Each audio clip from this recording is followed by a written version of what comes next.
You mentioned Brittney Griner as well. She also, in the same way that Robert Griffin has been a great ambassador for Baylor on the football side, drafted first in the WNBA. You know, obviously her options from a professional sports standpoint, unfortunately, as a woman, are limited to a greater degree than his are, but nonetheless is going to go out there and carry the Baylor flag as much as she possibly Absolutely. can. We love Brittney, and she's going to do a great job. On the Brittney subject, I have to ask you, President, about the news from last week. Brittney Griner, as you I'm sure read on ESPN or in Sports Illustrated, announced on the day that she was drafted that she's gay.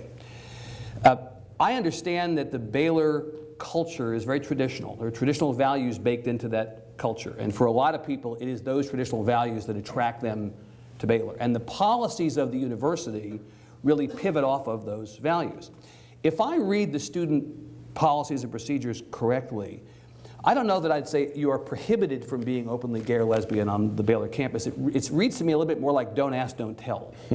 The old don't ask, don't tell.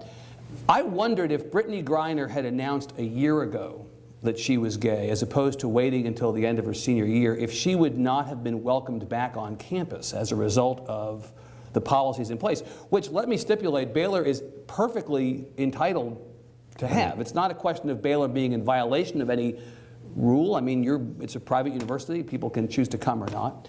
But I'm wondering if Brittney Griner's situation now makes you think at all about this intersection between traditional values and a hidebound culture on the one hand, and the inevitable intersection of the modern world. Well, we encourage one another.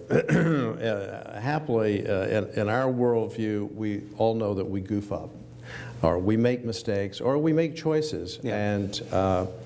And part of our loving one another is we accept one another. Yeah. We can encourage one another. We can say, here is something I'd love for you to think about, and so forth.